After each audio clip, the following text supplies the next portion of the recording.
Good morning. I thought I'd give you a little update on my thoughts on Palawan here. It's approaching my 9th month anniversary of being here. I've been living here for, like I said, 9 months now. It is Monday, October the 20th, probably 7:30 in the morning. Got a late start, kind of tired. Doing some of my videos and downloading some videos, and thought I'd talk about a little bit of what my experience here has been. So first of all, I think it's a very beautiful island. There's over, I think, 6,000 or 7,600 islands here, so hard to speak about each one because most of us will never see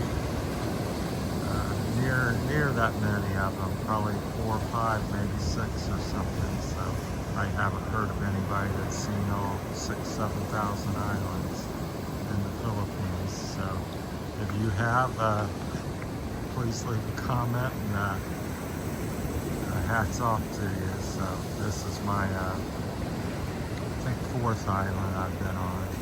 So overall, I think Palawan is the most has the most natural beauty, widespread. It's not just a couple spots on the island. It's everywhere you go here, such as Sabang, where I'm at now. You go around the rocky beach, and there's another sandy point. They're just one after another every 10, 15, 20 kilometers or something. And it's like this one, even though it's kind of touristy, it's not overly tourist, and most days there's, at one time, I think I've counted maybe 50 to 100 people, busy time on the beach, but most days 20, 30, 40, 50 or less. At one time, during the whole day, there's probably 100 or 2. If you counted each person that came up on the beach, but pretty amazing. And you go around the corner and there'd be a beach similar to this, and maybe nobody if you take a boat ride over there. So lots of places to explore. Palawan's very beautiful. I think it's a little, can be a little expensive. You can definitely live cheap if you live like the locals. Get all your food and building supplies and things from the island, natural spring waters or mountain water and that type of stuff. So as soon as you start to try to westernize and you want a hot shower and air con, and then the prices escalate up. But so far, personally, I'm liking it, and my opinion changes a little bit as I go along. I still think about traveling a little bit, but I'm probably just going to go visit, maybe not move around so much. It's hard to say. It's all subject to change. I'm a very adaptable person, so at least try to be, or think I am. So, but people seem to be pretty good. You're still going to get treated like a expat or tourist or foreigner. Prices going to be up for you. That's anywhere you go in the Philippines. You're going to find people that try to charge you extra, and a few, very few, but there's quite a few, small minority that treat you like one of their own. So water for you, 20 peso, water for them, 20 peso. But that's not so common, but it does happen throughout the day. So, and the more you know and let people know you're aware of it, then I think the better it is that you get price-wise you get treated. Of course, it's all coming from your perspective. If you're a tourist, I really don't have a complaint. If you're a tourist, you're here a week or two. If you're going back to your country, you're going to make more money. What's another 20,000 pesos or something? It's not no big deal. But when you're living on the peso and you're trying to live here as a local, then it becomes a bigger deal. So that's my thoughts on that. But people are pretty hospitable and friendly. I feel pretty safe. I haven't had any big encounters with any wild animals. I mean, monkeys, that's not been anything bad, although I have heard they may steal your camera or grab your hat or something if you go to a resort. But heard of some bigger snakes, but really haven't seen anything more than maybe a 2 or 3 foot snake, which may or may not be hazardous, because I'm not real sure on my poisonous snakes. I forget the head shape or something. So I've only been in the Philippines for about 3 years, coming up in January here, which is my birthday month as well. So we'll walk you along this trail. This is a little secret hidden trail. Most of the locals are aware of it. And you can take this over to the second beach here in Sabang. In case you didn't know, there was 2 beaches you can kind of visit. One is a touristy area, and the other one is more native, secluded. So this trail takes you over here.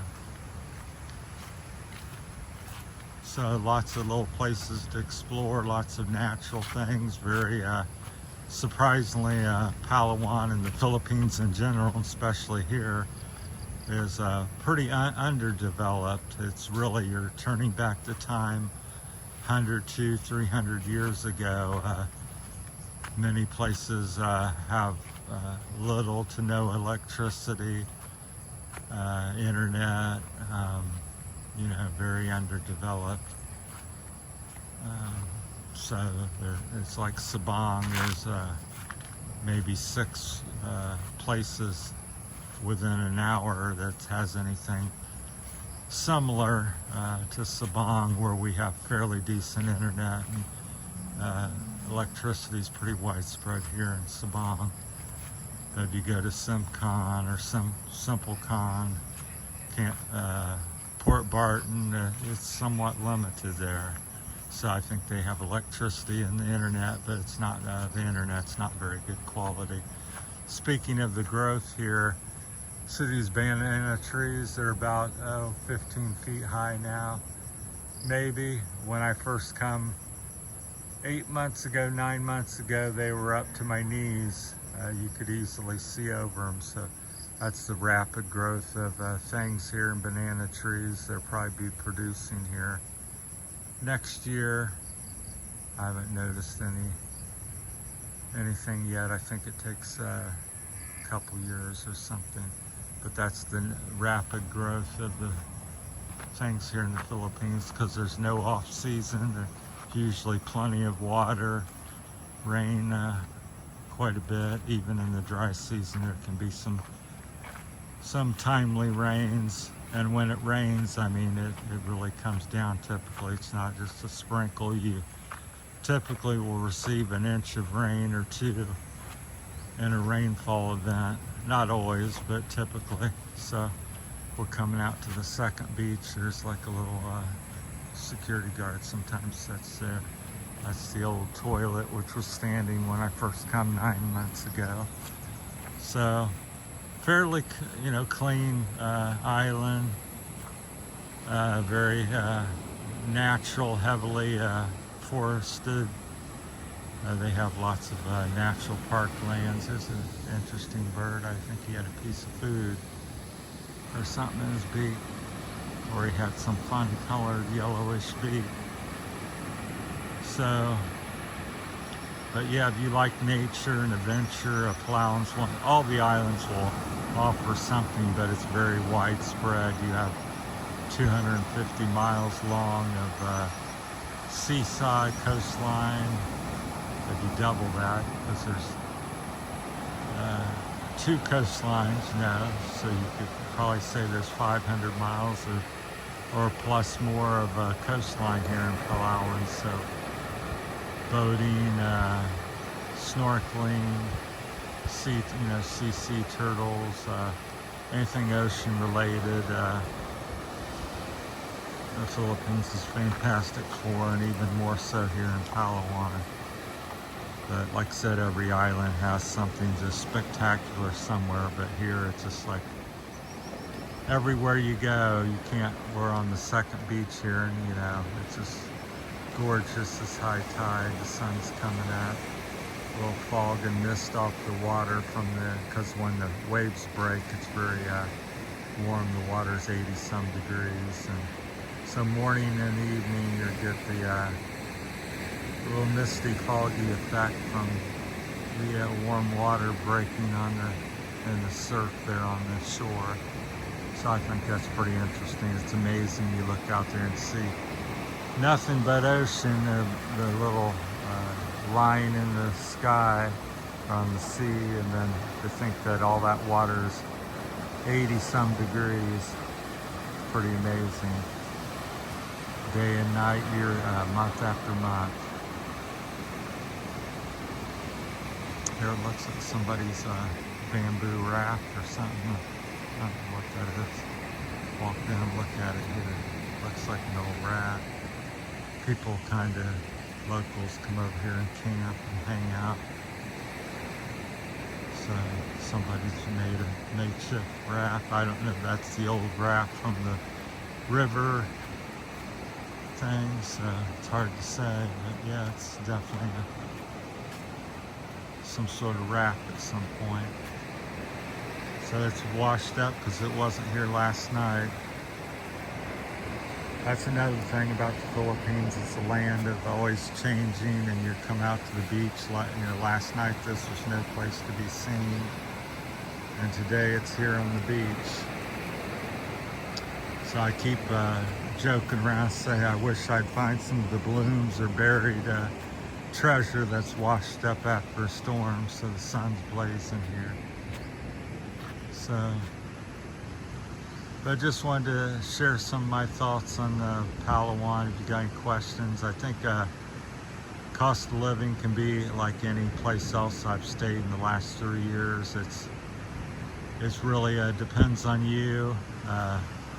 Somebody, you know, it has nothing to do with me or what I think necessarily. It's how you want to live. If you want aircon, you want car, you want jet ski or something,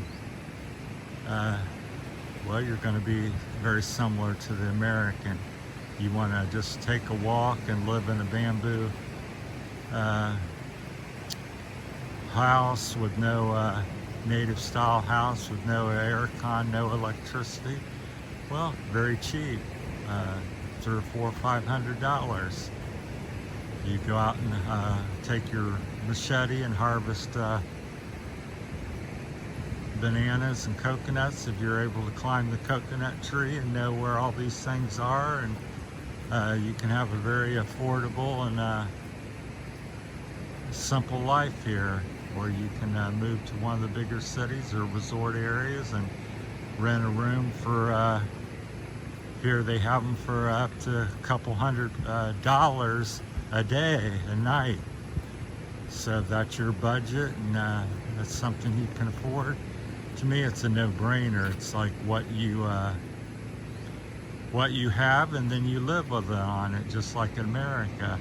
There's people that struggle at $10,000, $20,000 a month. It's terrible. And then there's people that are living on a couple $1,000s a month. So it's all in your budget and staying within your budget. So to me, it's not much of a debate. If your budget's $10,000 a month and that's what you have to work with, then I would say you're probably gonna feel pretty good here. And if you're got a $500 budget, then you're gonna have some limitations. Anyhow, I think it's loving the Philippines overall. It's got its issues, as many people speak about, such as you know, government red tape and immigration and different things like that. But overall, it's a beautiful, laid-back, slow-paced country, and so if you can roll with that and be flexible and adaptable, we'll get here in the shade where you can see and the sun's not blinding me. So, and you can roll with the warmer climate and things not being like it is in your country. So you may have signal, you may wake up brownout, you may have no internet today, may not be able to get your money today, out of stock of fish, no fish at the market today. You know, it can sound pretty negative at times, but if you can roll with things, life goes on. It's just what I find here. No matter what's going on, people, I think that's part of the Philippine culture here. What makes them so special and beautiful is that they just roll with stuff. You know, oh, my house, I have 3 feet of water rolling by. Just another day, happened before, happened again. So where our attitude in the West is like, oh my God, you know, my life is over, and this and that. So, but here they just roll with the punches and get up, new day, new thought, and keep on going. Press repeat again. All right, that's my time. Hopefully that kind of helps a little somebody on, gives you some general idea, but again, I don't have all the answers, and I'm not gonna, or have any answers for you really per se, just sharing my opinions and what I think and have found, and you can go with it there and do what you want with it. So thanks for watching, everybody. Have a great week. Like I said, it's Monday morning here in Sabang, October the 20th. Thanks for watching.